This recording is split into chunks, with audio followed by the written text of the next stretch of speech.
National Suicide Prevention Day was yesterday. I've been really sick, so I haven't really been able to do much of really anything. Especially I hurt my back last week, and that was just, yeah. But just wanted to come on here and talk about mental health and the importance of that, which I think is important. I think a lot of people think it's important, considering the amount of people who say that if you're struggling with depression or suicidal thoughts or anxiety or anything like that, the automatic response is, well, just go get help. The thing about that is that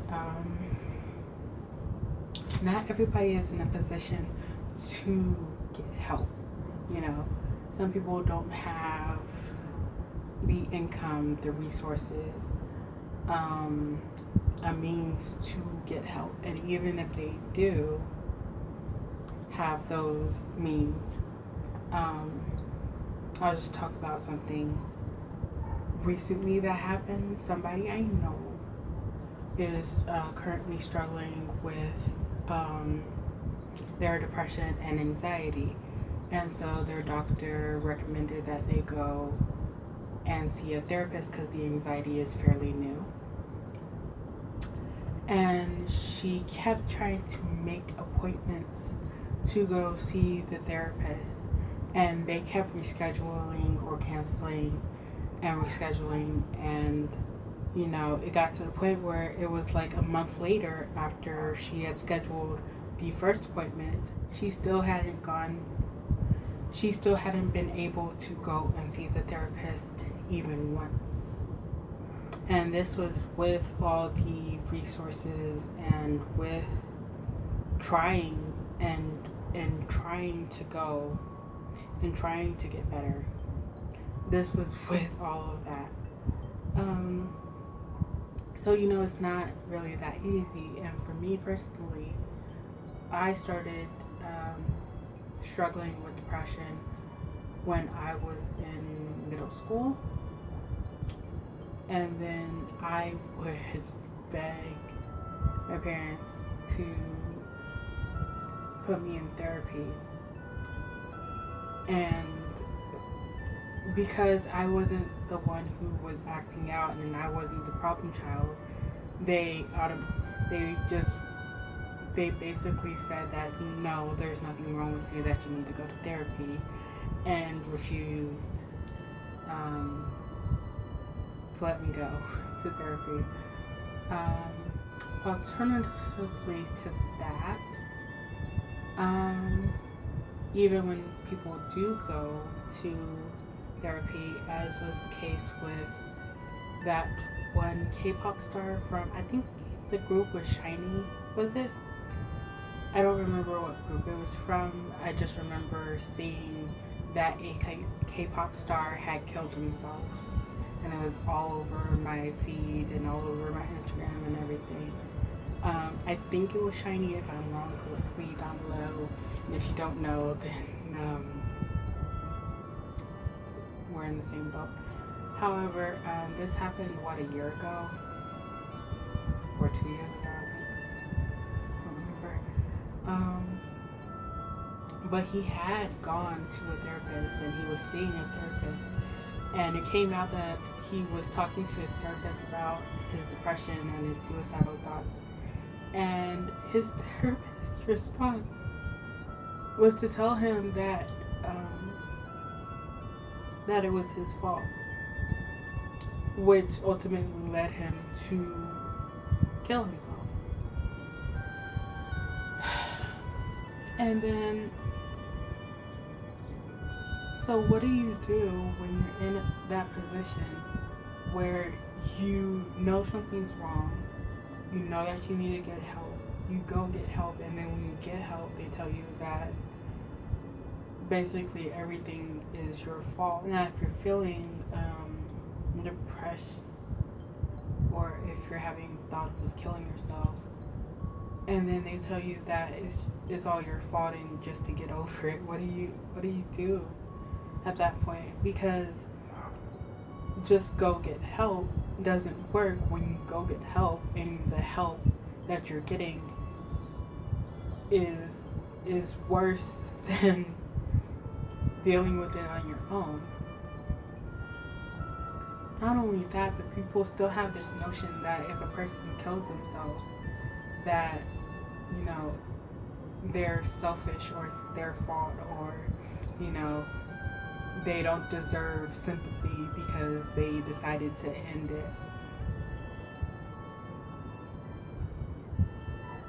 And the people who are like that, I don't get it.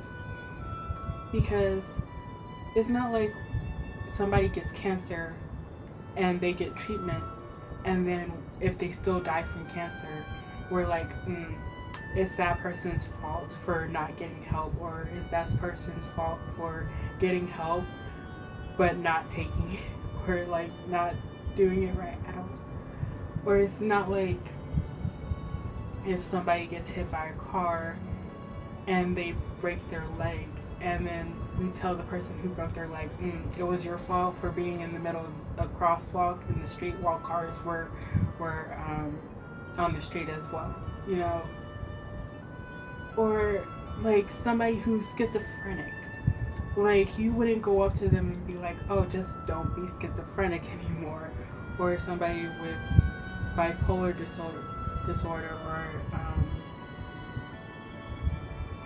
you know, any number of other things that can't be controlled. You don't go up to them and be like, just don't have bipolar anymore. Just don't, you know, suffer from this illness anymore.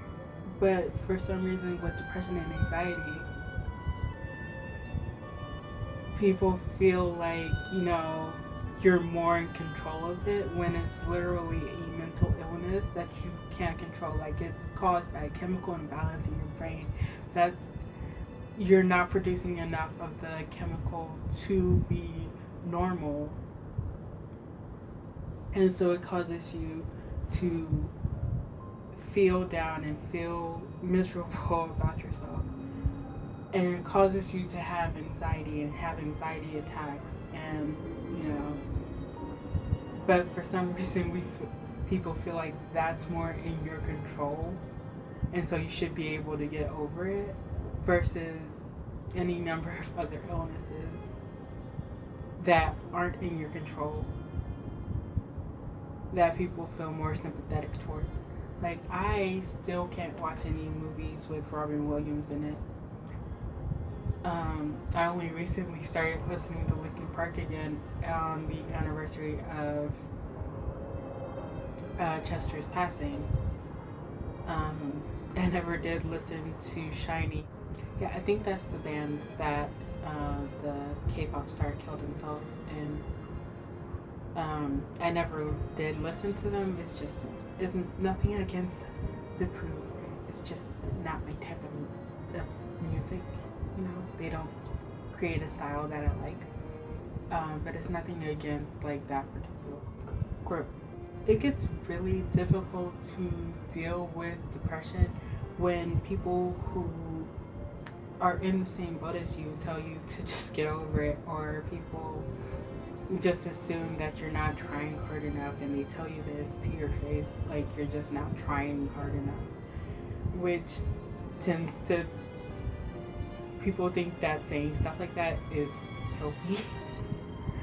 And it tends to just send people deeper into their depression, which I know from first-hand basis, because somebody literally did say that, you know, I was just looking for attention and I was being selfish, and you know, in the moment I was listening to everything, I was like, okay, yeah, and it helped.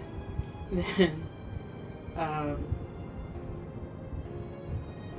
later I sat thinking about it all, and I ended up sinking into a deeper depression. I was upset and feeling horrible about myself, because when people put it on you that you're you're in control of something that feels out of your control, which um, and they say that you're being selfish and self-centered. It leads into suicidal thoughts and tendencies and all that other stuff. Um, and the biggest thing that I have a problem with is people perpetuating the belief that if you kill yourself, that you're being selfish and you're not thinking about other people, and you're not thinking about the people who are going to be hurt by what you're doing. More often than not, yes, it is being like, I don't know how to take this pain anymore, and then taking the next step. But the flip side of that coin is that, well, still on the same side of the coin, is like some people don't have anybody in their life that cares about them. Some people were abused by the people who were supposed to care about them. Some people were abused by their friends.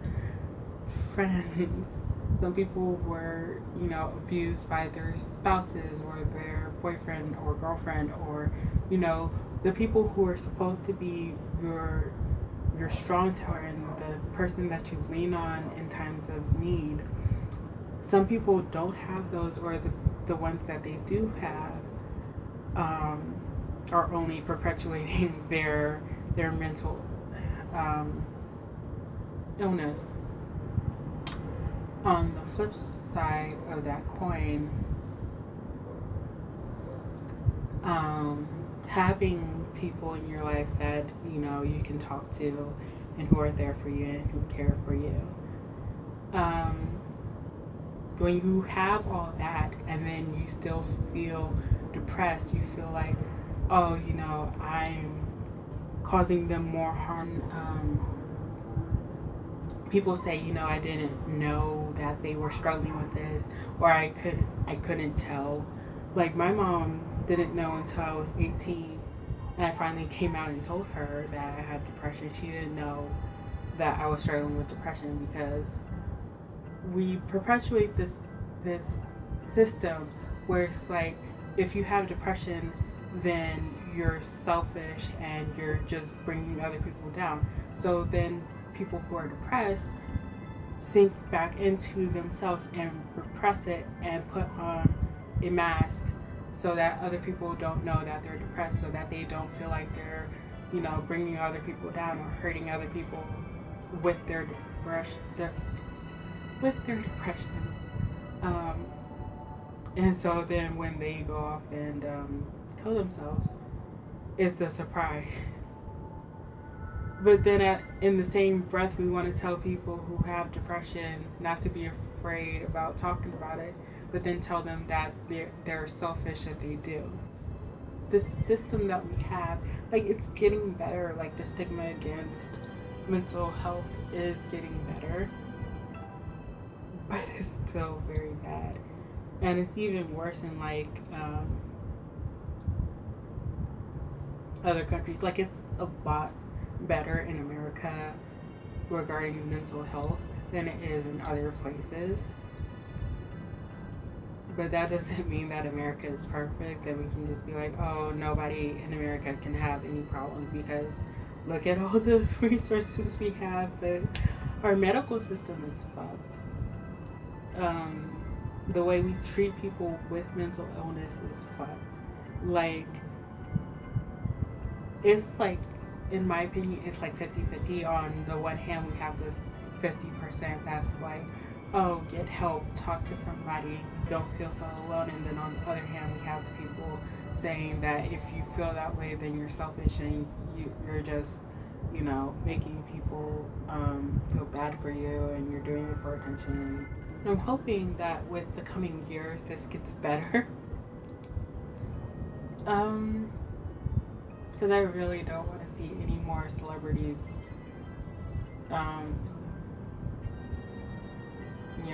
die from suicide. Or, we need more people talking about it in the mainstream and making it okay to talk about, your mental health and talk about what you're going through and your struggles and everything. I think that's it. If you're struggling with something, there are hotlines that you can call. And if you can't go to your parents, then go to a friend. If you can't go to your friend, go to your school counselor or call a hotline or talk to somebody. Like, you can talk, and even if you think that there's nobody around to talk to, find somebody. There's going to be at least one person that you come across, that you befriend, that you can talk to them about those things. Just make sure that they're the right person and that you can trust them. And if you are in a position to get help, then do. If you're not in a position to get help, then call the hotlines that are out there. They're there for a reason. They're there for people who can't get help and don't have the resources to get help.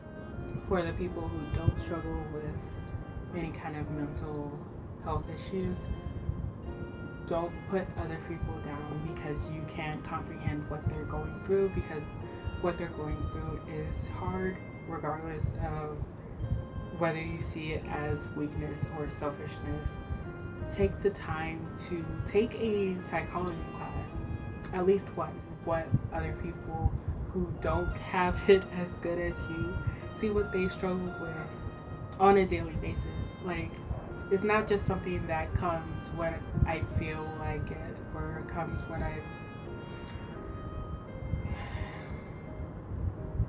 I want attention. It's a daily struggle. It's a daily struggle to get out of bed. It's a daily struggle to go downstairs and eat breakfast. Yes, people can get depressed over certain situations, but that is momentary and it eventually passes. When you live with clinical depression, when you live with mental illness, it's daily. It doesn't go away. Some days are better than others. Some days it's easier than others. Just know that there's always hope at the end of the tunnel. Even if you can't see things getting better now, if you're young, then eventually you'll get over the hurdle of school. You'll get over the hurdle of having to deal with your family. You'll get over the hurdle of struggling to find a job. You'll get over the hurdle of the daily struggles at work.